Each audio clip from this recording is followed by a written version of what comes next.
दोस्तों राम राम, वंदे मातरम, जय भारत, जय हिंद। मैं आपका दोस्त योगी बोल रहा हूँ और आप देख रहे हैं द योगी वाणी। यदि आप चैनल पर पहली बार आएँ तो इसे सब्सक्राइब करें, लाइक करें, शेयर करें। और आज सुप्रीम कोर्ट ने वो कर दिया जो भारतीय संस्कृति के गौरव को और आगे बढ़ाने वाला है। पिछले दिनों हार्वर्ड विश्वविद्यालय से पढ़े हुए और वहाँ की शिक्षा से अभिभूत हमारे सुप्रीम कोर्ट के मुख्य न्यायाधीश श्री चंद्रचूड़ साहब और साथी न्यायाधीश कुछ ज़्यादा प्रभावित थे, तो उन्होंने इस समलैंगिक विवाह को मान्यता देने का एक बड़ा ठान रखी थी और ठान कर भारतीय संस्कृति को छिन्न भिन्न करने का एक प्रयास किया जा रहा था।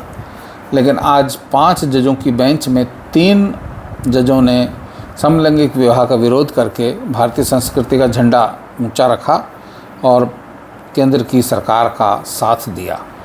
हमारी संस्कृति में विवाह एक खाली एक व्यवस्था नहीं है। भारतीय संस्कृति में विवाह एक प्रथा नहीं है, एक बहुत बड़ी चीज़ मानी जाती है। और समलैंगिक विवाह को देखकर मतलब आप वस्तु समलैंगिक किसी और लिंग, मतलब कल को तो आदमी किसी पेड़ के साथ, किसी जानवर के साथ, कुछ भी, मतलब इस तरह के विवाहों को मान्यता देने की बात जो सुप्रीम कोर्ट कर रही थी, आज सुप्रीम कोर्ट की 5 जजीय बेंच ने 2-3 से इस फैसले को, यानी 3-2 से इस फैसले को खारिज किया कि समलैंगिक विवाह बिल्कुल सही नहीं है। और ये आज भारतीय संस्कृति के लिए जश्न का दिन है। ऐसा होना हमारे लिए बहुत ज़रूरी है कि अभी इस तरह की, पता नहीं पश्चिमी विचारधारा में इस तरह का किस तरह का आ जाता कि साहब है। हालांकि इस पे बहुत सारी फिल्में भी बन चुकी हैं, हमारे यहाँ भी बनी हैं और विदेशों में तो खैर इस तरह की बहुत सारी चीज़ें चलती रहती हैं। और 2 पुरुष साथ रह रहे हैं, 2 महिलाएं साथ रह रही हैं, मतलब क्या है, आप साथ रहने को ही तो रख सकते हैं। इसके लिए तो सुप्रीम कोर्ट ने पहले भी एक फ़ैसला देके ये कर रखा है। 377 उन्होंने हटाई दी थी।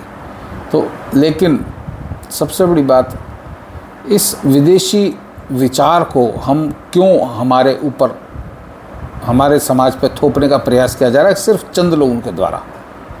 और उधर जब केंद्र सरकार राज्यसभा और लोकसभा में पारित करके कश्मीर में 370 हटा चुकती है, तो उस पर सुनवाई के लिए 1 महीने का समय निकाल लेता है सुप्रीम कोर्ट। यूसीसी पे कुंडली मार के बैठ जाता है, किसान कानूनों पे कुंडली मार के बैठ जाता है। और 7 लाख से ज़्यादा मुकदमे सुप्रीम कोर्ट में पेंडिंग हैं, उन पर हम सुनवाई नहीं करते।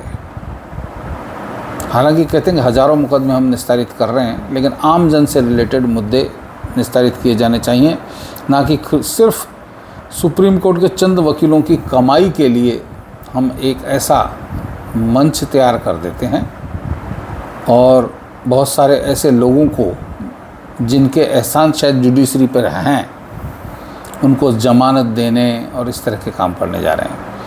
अभी भी पिछले दिनों जब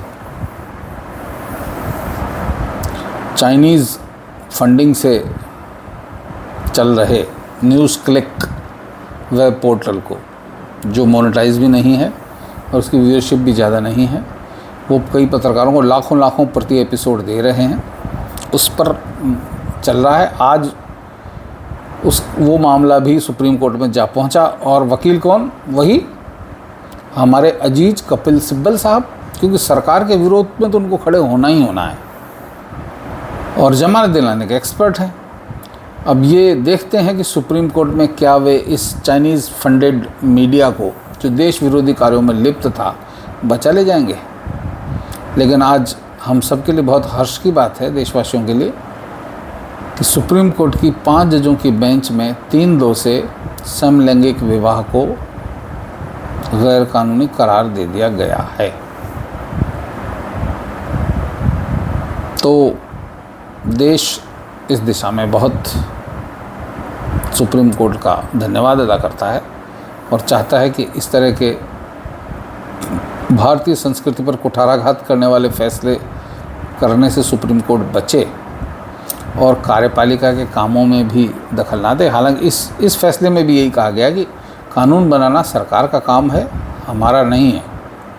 तो ये बहुत अच्छी बात है और इसके लिए सुप्रीम कोर्ट के जो 3 जज हैं वो साधुवाद के पात्र हैं। जज भट्ट साहब हैं और 2 और जज हैं जिन्होंने उस पर सहमति जताई है। अब ऐसे में मुख्य न्यायाधीश श्री DY चंद्रचूड़ साहब क्या करेंगे?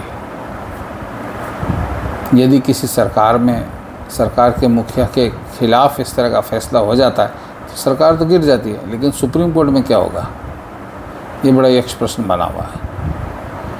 तो देखते रहते हैं दोस्तों कि आगे इसमें क्या होने वाला है। आज के लिए सब्जेक्ट इतना ही है। जल्दी ही हम और चुनावी चर्चा करेंगे। इन दिनों में थोड़ा प्रवास पे हूँ तो मैं बाहर से वीडियो बना रहा हूँ, तो थोड़ा माहौल अलग है। कुछ और अलग तरह की वीडियो भी मैं आपके जल्दी ही यहाँ इसमें डालने की कोशिश करूँगा। आप अधिक से अधिक लोग इसे लाइक कीजिए, शेयर कीजिए और सब्सक्राइब कीजिए ताकि आप मेरा उत्साहवर्धन कर सकें। और आपको जिस तरह की वीडियो चाहिए मेरे से, मैं आप बनाने की कोशिश करूँगा। तो आप नीचे कमेंट बॉक्स में भी लिखें। अभी मैं राजनीतिक बात कर रहा हूँ, कुछ और विषयों पे भी मैं जल्दी ही एक श्रृंखला शुरू करने वाला हूँ जो आपको मैं जल्दी बताता हूँ। तब तक के लिए विदा। जय हिंद, जय भारत, वंदे मातरम, जय श्री राम।